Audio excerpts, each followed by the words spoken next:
If we were to try to capture the agnosticism of Immanuel Kant with respect to theology and metaphysics, it would be with the common expression that you hear, quote, "You can't get there from here." Kant is famous for building, as it were, an unscalable wall between this world and the transcendent realm. The wall is so solid, so impregnable, so high you can't get over it, so low you can't get under it, so wide you can't get around it, and so thick you can't burrow through it. Following up on another philosopher's theory, whose name was Lessing, who gave us the famous metaphor of Lessing's ditch, where Lessing argued that the contingent truths of history cannot get you to the eternal truths of God. You can't get there from here. Well, in this schema, Kant made a distinction that has perhaps been more famous than anything else that he's done, and also perhaps more significant than anything else that he's done, and that is he distinguishes between two realms. The one is called the noumenal realm, and the other is called the phenomenal realm. Now, the phenomenal realm is the realm of sensations. It is the realm of appearances. It is the concrete material realm where the scientist is engaged in his exploration and in his inquiry. It is the realm where sensations occur. So we might call it the sensational realm. Sensational not in the sense of fantastic or exciting, but sensational in a more literal sense, in the sense of it is the realm in which we have sensations or perceptions of physical things, the external world to us. And the phenomenal world is basically the arena of investigation for the scientist. The scientist is exploring and measuring and experimenting with things that he can perceive. Now, the noumenal realm is the realm of metaphysics. And for Kant, there are three things that he puts in the noumenal world, that is, three notions or categories, and they are God, the self, and what he calls the Ding an sich, or what we would call essences. And let's look at those in reverse order. What he's speaking about as essences are those metaphysical realities that all of the previous philosophers have been struggling with their concepts of substance, or the substrate. And remember when we looked at Locke, and Locke made a distinction between primary and secondary qualities, and then Berkeley challenged that, saying that all the qualities were secondary. And we remember Aquinas and his distinction, or Aristotle, his distinction between substance and accidents. Everybody assumes that there is some kind of substratum of reality that exists beyond what we can perceive. That there are real essences. For Plato, those essences were the ideas that are the eternal ideas. For Aristotle, they inhere in objects themselves. But whether you're a Platonist or an Aristotelian, you still had some concept of substance, some ontology, some sense of being. But Kant is saying you never have a perception of substance. You never have a sensation of essence or of being. All that we can perceive are the external manifestations of these things. And so we can't know what that essence is. In fact, we can't even know that there is an essence that underlies these perceptions. Now, that doesn't mean that he didn't believe in essences or in substances. What he's saying is we can't know them. He's agnostic about them. And that science cannot learn anything about essences, so we might as well abandon any pursuit of it. And metaphysics becomes more and more speculative and less scientific as long as it's trying to go to the meta realm, to the realm beyond physics, into the metaphysical realm, trying to get to this essence. Now remember, our study in the history of philosophy began with Thales and with the ancient quest for ultimate reality. Basically, what Kant is saying here is that that quest that has gone on from time immemorial is a fool's errand. You can't get there from here. Well, what about the self? Remember, Descartes came to the conclusion that the one thing he knew with absolute certainty was that he existed. I think, therefore I am. Now, Kant said yes, but in order to get there, he's assuming a causal relationship between his thinking and his being. And he still never has a sensation or a perception of his own self. So that the self is something that is speculated by Descartes on the basis of a logical deduction from his thought. Now, I'll come back to that logical deduction element for a moment, but Kant said that he coined a phrase to describe our knowledge of the self, and it was the phrase, the transcendental apperception of the ego.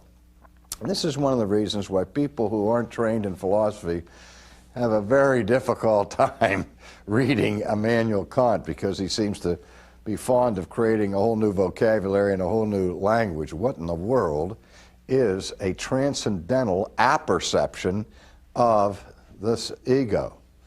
Well, again, this is kind of an intuitive thing where we have a sort of, you've got to have a sort of immediate intuitive awareness of yourself as a self.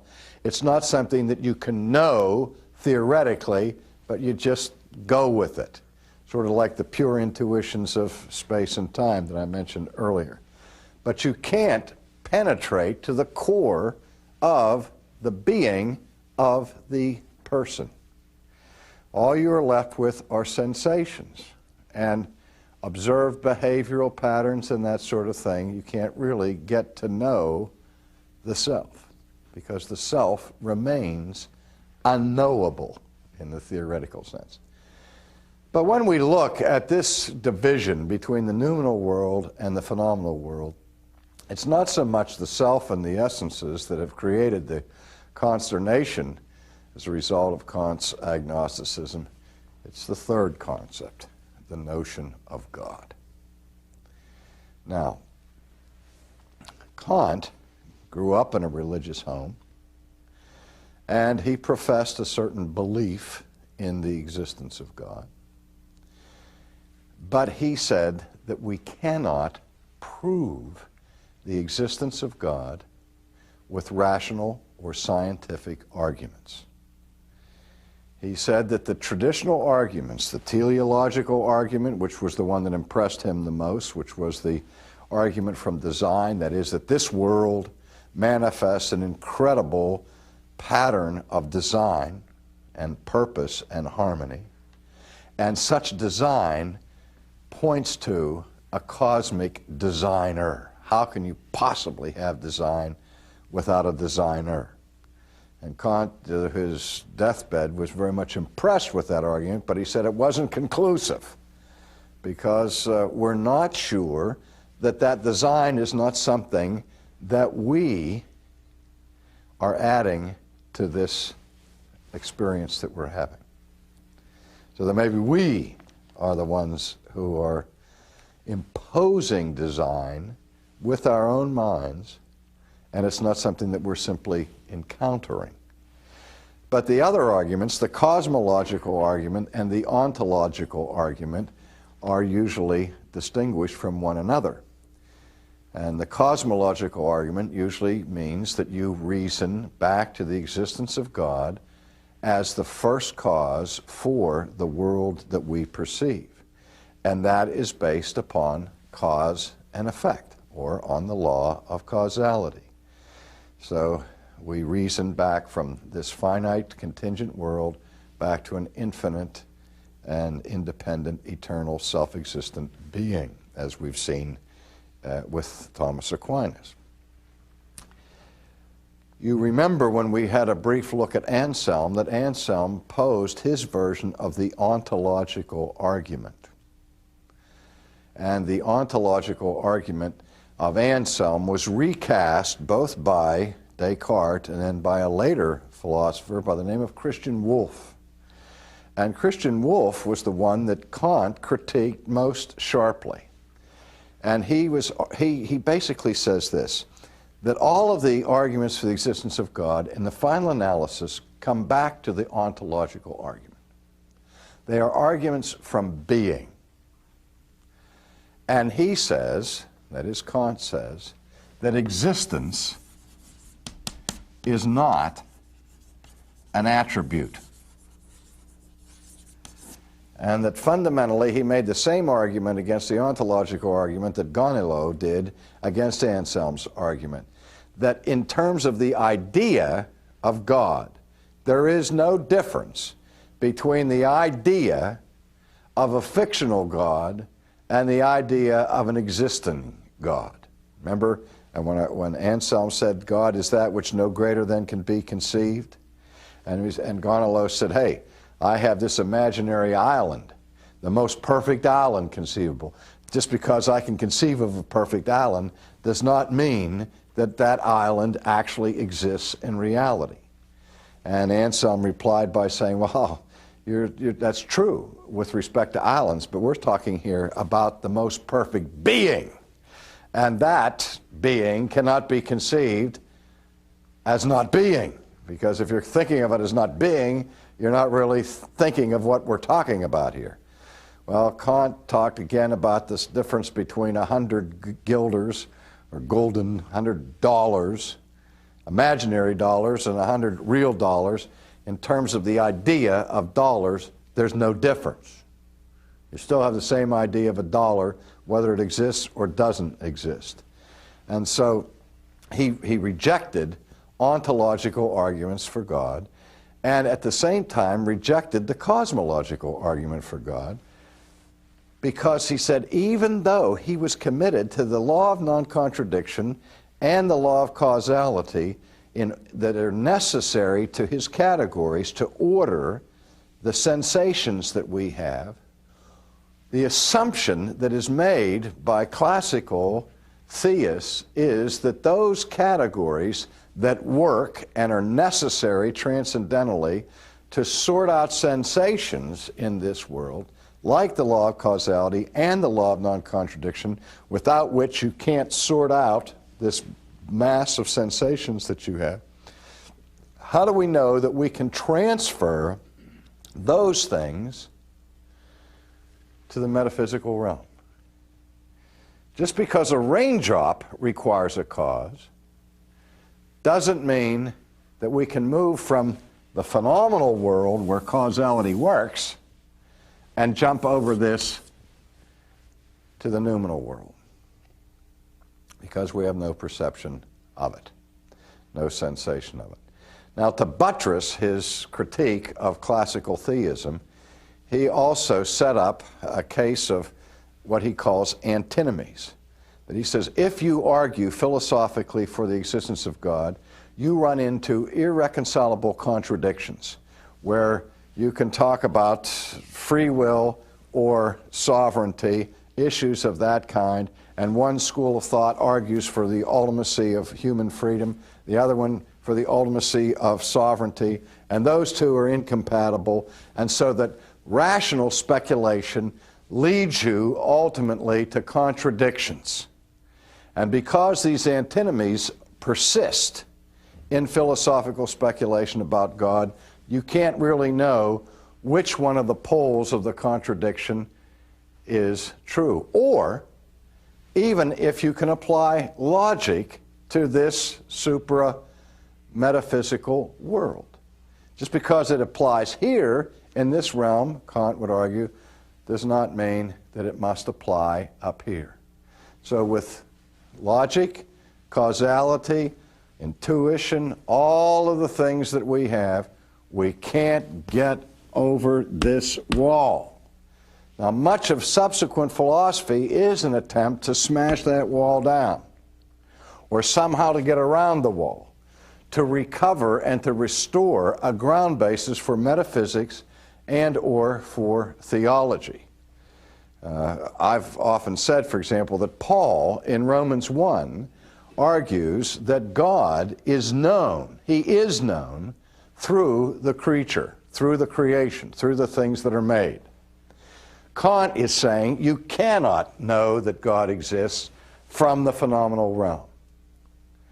Now, I say this, if I can be transcendental for a second. If Kant is right, then manifestly Paul is wrong. And if Paul is right, then Kant has made an error. And I'm obviously convinced that Paul is right, and why I've been a stick in the mud with respect to classical apologetics is that I'm saying that the task of the Christian philosopher in our day is to knock this wall down and not just lie down and play dead at the feet of Kant.